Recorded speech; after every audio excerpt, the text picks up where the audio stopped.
تو ہم ہر چیز کو ڈائلاگ کے راستے حل کرنا چاہتے ہیں. جہاں تک ڈرون اٹیکس کی بات کی, بالکل ہم نے یہ ڈیمانڈ کی ہے کہ ہمیں یہ ٹیکنالوجی ٹرانسفر کی جائے کہ ہم یہ سب چیزیں خود کریں. لیکن میں آپ کو یہ بتاؤں کہ ڈرون اٹیکس میں یہ مطلب آپ کے لیے شاید نیوز ہو کہ جو لوگ زیادہ تر مر رہے ہیں وہ دہشت گردی ہی ہے, وہ دہشت گردی ہیں. لیکن بالکل ہم یہ چاہتے ہیں کہ یہ ٹیکنالوجی پاکستان کے پاس آئے تاکہ ہم اس کو یوز کریں. ہمارے صدر مملکت نے پہلی دفعہ امریکہ کو بولا کہ یو ڈو مور. اس سے پہلے ہمیشہ ہمیں تانے دیے جاتے تھے کہ ڈو مور. تو یہ جواب دینے کی صلاحیت بھی ایک ڈیموکریٹک گورنمنٹ کی ہی تھی. جی شجید محمد صاحب, آپ نے کہا کہ جو ڈرون اٹیک میں جو لوگ ہلاک ہو رہے ہیں وہ دہشت گرد ہی ہیں. ہو سکتا ہے جو لوگ بہت سارے ٹارگٹ کلنگ میں ہلاک ہو رہے ہوں ان کا بھی تعلق کسی نہ کسی جو ہے دہشت گردی سے ہو. لیکن آپ کیا سمجھتے ہیں کہ ایک آزاد ملک میں کیا یہ طریقہ ٹھیک ہے کہ بغیر عدالت میں آئے, کیونکہ ہر شخص کو یہ رائٹ حاصل ہے کہ وہ اپنی صفائی پیش کرے, اس کو بغیر صفائی پیش کیے ڈائریکٹ جو ہے ہلاک کر دیا جاتا ہے. ایک آزاد ملک میں یہ بات کس حد تک درست ہے؟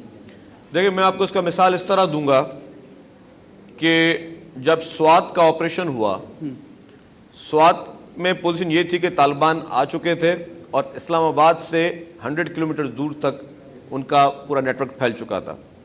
گورنمنٹ نے سب سے پہلے ڈائلاگ کا راستہ اختیار کیا. مولوی صوفی محمد سے ڈائلاگ ہوئے, 3-4 دفعہ اور ڈائلاگ کے راؤنڈز ہوئے. اس کے بعد جب وہ اپنی ساری چیزوں سے دوبارہ وہ لوگ پھر گئے تو پھر گورنمنٹ کو مجبوراً آپریشن کرنا پڑا. جب آپریشن ہو رہا ہوتا ہے تب یہ نہیں پوچھا جاتا کہ آپ کو کورٹ میں ایک طرف اگر کوئی راکٹ لانچر اور میزائل لے کر کھڑا ہو اس سے آپ اس کو ڈائلاگ نہیں کر سکتے ہو جب وار کی سچویشن میں ہوتے ہو. تو سوات میں جس طرح ہماری پاک آرمی نے ہمت کے ساتھ پورے سوات کو کلیئر کیا, وانا وزیرستان کو کلیئر کیا, تو جو ڈرون کی بات ہے میں نے وہ اس سینس میں کہی کہ ہم چاہتے ہیں کہ یہ ڈرون کی ٹیکنالوجی ہمیں ملے کہ ہم خود یوز کریں. ٹھیک. لیکن اس میں آپ نے ایک چیز دیکھی ہوگی کہ خیبر پختونخوا سے کوئی بہت بڑا ریزسٹنس نہیں آ رہا ڈرون اٹیکس پہ.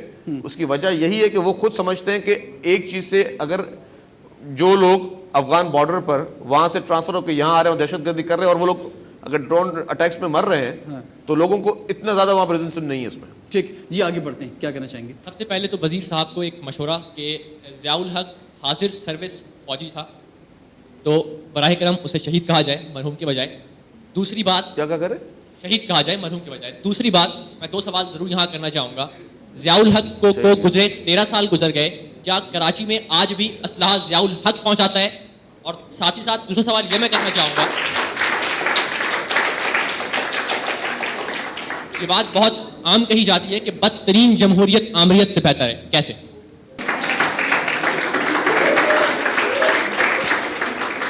بالکل میں آپ کو بتاؤں گا فرق کیا ہوتا ہے. فرق یہ ہے کہ جو آج آپ میڈیا پہ گورنمنٹ کے خلاف تنقید دیکھ رہے ہیں یہ جمہوریت میں پاسبل ہے. اگر آمریت ہوگی تو ساری چیزیں چھپ جاتی ہیں. ضیاء الحق بقول آپ کے شہید میری نظر میں شہید نہیں ہے, کیونکہ شہید اس طرح کے کام نہیں کرتے جو انہوں نے کام کیے. دوسری بات کہ ضیاء الحق کے 11 سال کے ادوار میں کبھی آپ نے ٹی وی پہ اس طرح کے اسکینڈل سنے تھے؟ کیا وہ ٹی وی پہ پریس کانفرنس کر کے یہاں پہ اسلحہ بھیجتے تھے؟ اور جو اسلحہ وہاں سے آیا, میں یہ نہیں بولتا ابھی تک وہی استعمال ہو رہا ہوگا, لیکن وہ کلچر جن اسٹوڈنٹس کو دیے گئے وہ ہتھیار, کیونکہ ہم جن یونیورسٹیز میں یا کالجز میں پڑھے ہمیں پتہ ہے کہ ہم نے کس طرح تعلیم وہاں حاصل کی.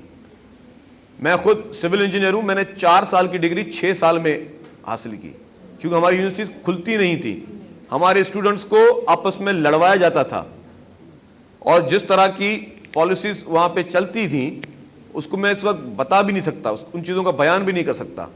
تو اسی عامر کا دیے ہوئے تحفے ہیں جو ہم آج بھگت رہے ہیں. لیکن آپ کو شاید اگر اس کا علم نہ ہو تو اگر آپ اپنے پیرنٹس سے پوچھیں گے تو وہ آپ کو ضرور بتائیں گے کہ یہ طالبان کس کا تحفہ تھے. ہم لوگ ذرا بحث سے ہٹ گئے. جو ہمارا مقصد تھا, آج کا موضوع تھا, یہ تھا کہ ہمارا آنے والا کل آج سے بہتر ہوگا کہ نہیں ہوگا. جی, اس سے پہلے ایک بات اپنے ذہنوں میں ہمیں واضح کرنی چاہیے کہ یہ پاکستان بھی ہوگا یا نہیں ہوگا.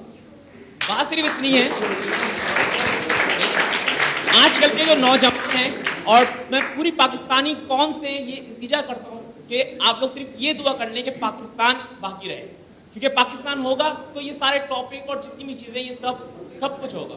जी बच्चा अभी जो आपने बात की और वाकई ये हुआ कि काफ़ी देर से जो बहस छिड़ी थी वो कहीं से कहीं निकल गई। इस वक्त मेरा इंटरेक्शन गुज़िश्ता 15-16 साल से मैं यूथ के साथ इंटरेक्ट कर रही हूँ ऑन डिफरेंट लेवल। इशू ही यही है इस वक्त कि नौजवान जो है वो शुरू कहीं से करता है, एंड अप कहीं और कर रहा है, उसका एम क्या है, उसको जाना कहाँ है। सो हमारा बच्चा आज का जो है वो इतना समहाउ उसको चीज़ों में फंसा दिया गया है कि उसको आसानी से कोई भी आता है उसको डाइवर्ट करता है, कहीं से कहीं भेज देता है ना।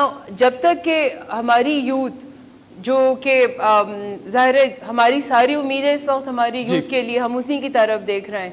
जब तक हमारा आज का बच्चा, हमारा आज का जवान नौजवान जो है वो फोकस नहीं होगा, उसको ये पता नहीं होगा कि जी मुझे ये करना है आज से 5 साल के बाद। आई एग्री सिचुएशंस फेवर में नहीं है इस वक्त आपके, लेकिन बेसिकली आप लोग हैं जिसको हम देख रहे हैं।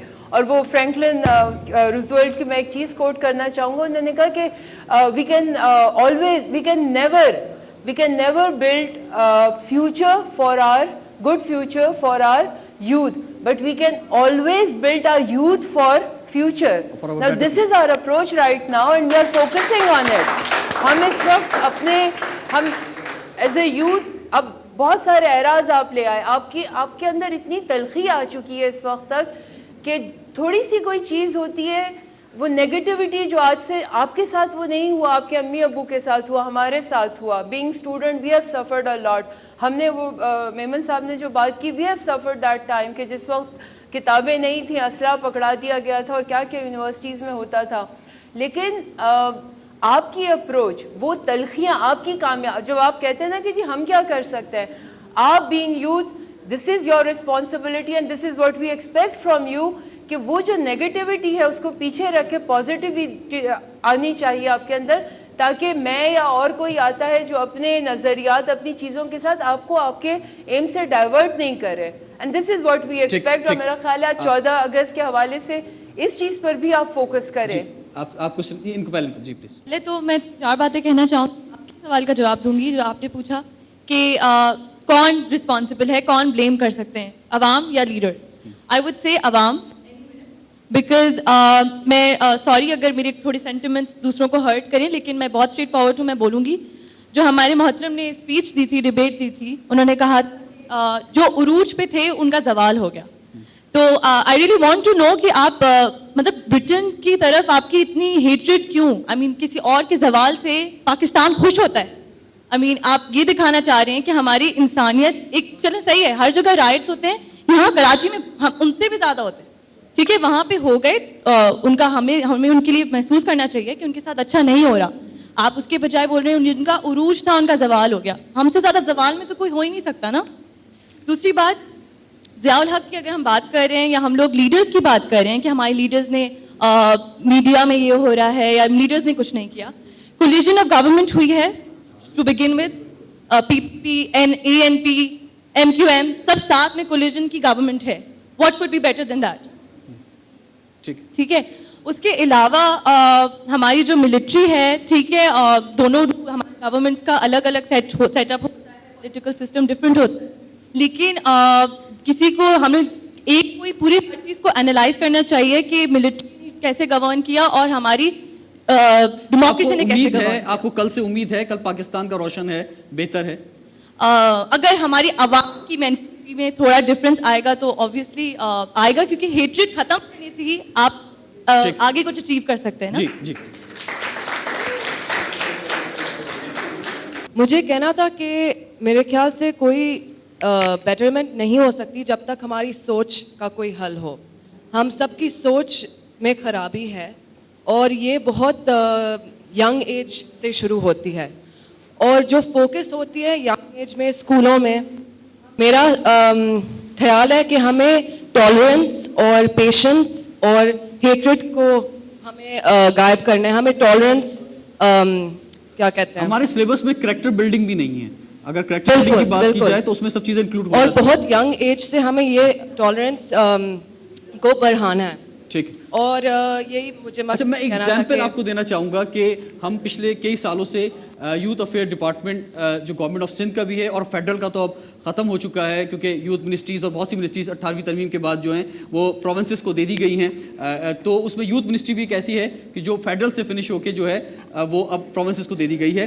तो हमने ये देखा है, और शोएब सिद्दीकी साहब यहाँ मौजूद हैं, कि बड़ा पॉजिटिव जो है रोल रहा है यूथ मिनिस्ट्री का। तो सर आप कुछ बताएंगे नौजवानों को कि sports and youth affair department के आप सेक्रेटरी हैं, तो ये जो मिनिस्ट्रीज़ हैं, ये जो डिपार्टमेंट्स हैं, नौजवानों के लिए क्या कर रहे हैं? मौजूदा हुकूमत ने इक़्तिदार में आते ही ये दो बड़े अहम सोशल जो सेक्टर्स हैं, यूथ और स्पोर्ट्स, इन पे बड़ा कॉन्सेंट्रेट किया है और इसमें गवर्नमेंट ऑफ सिंध ने पूरे पाकिस्तान में लीड ली है।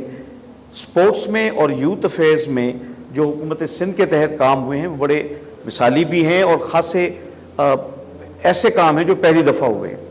एक तो जो आज का टॉपिक है उस हवाले से ज़रा सा लिंक करते हुए कि हमारा कल आज से बेहतर होगा, ये बहुत ज़रूरी सोच है कि जो आपके अंदर होनी चाहिए, क्योंकि यूथ डिपार्टमेंट में हमने तो अपनी सारी जो होप्स हैं वो पिन ही आपके ऊपर की हुई हैं।